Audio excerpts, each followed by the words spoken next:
La question de la diversité est arrivée en France dans les années 2000. Les entreprises, comme les chercheurs, travaillaient à ce moment-là sur le sujet de l'égalité des chances, concept qui était apparu après celui de lutte contre les discriminations.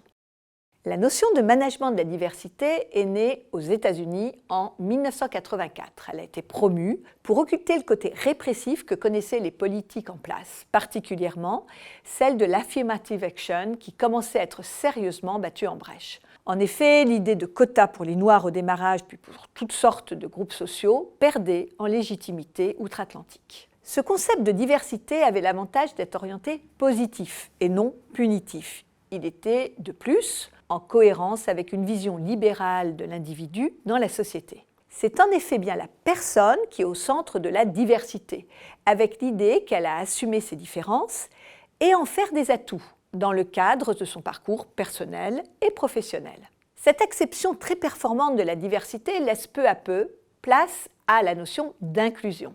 L'inclusion est proposée comme la dernière étape de la mise en commun des différences, quelles qu'elles soient, comme une forme d'évidence. Évidemment, ce mot d'ordre est éminemment complexe à mettre en œuvre, que ce soit au niveau individuel, organisationnel ou sociétal. Et c'est tout l'objet de cet ouvrage. Il s'appuie sur plus d'une décennie de recherche et d'expérience managériale sur le sujet pour aider à clarifier les concepts et également à mettre en œuvre de façon concrète un management inclusif. Il s'adresse aux étudiants, aux chercheurs, aux dirigeants mobilisés par ce sujet. Quels sont ces messages clés ?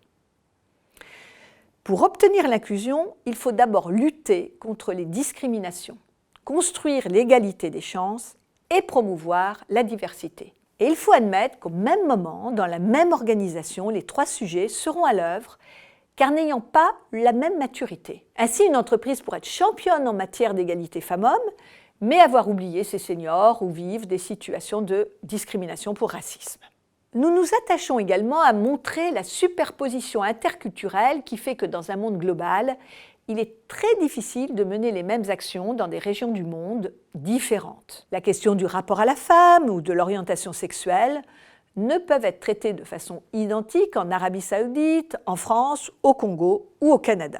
Nous proposons le management de la diversité comme une conduite du changement.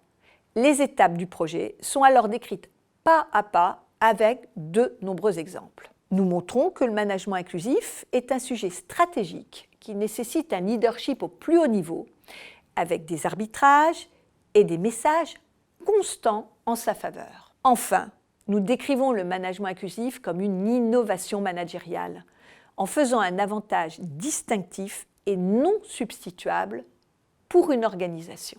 Ne pas investir dans cette voie est pour un dirigeant une prise de risque importante, d'un point de vue juridique, comme pour la réputation de l'entreprise, le name and shame étant de plus en plus pratiqué sur les réseaux sociaux. Les salariés, les consommateurs, la société tout entière attendent, exigent même de leur manager qu'ils soient inclusifs. Le projet de cet ouvrage est de les aider à aller au-delà des intentions et à faire de la diversité et de l'inclusion une véritable innovation managériale.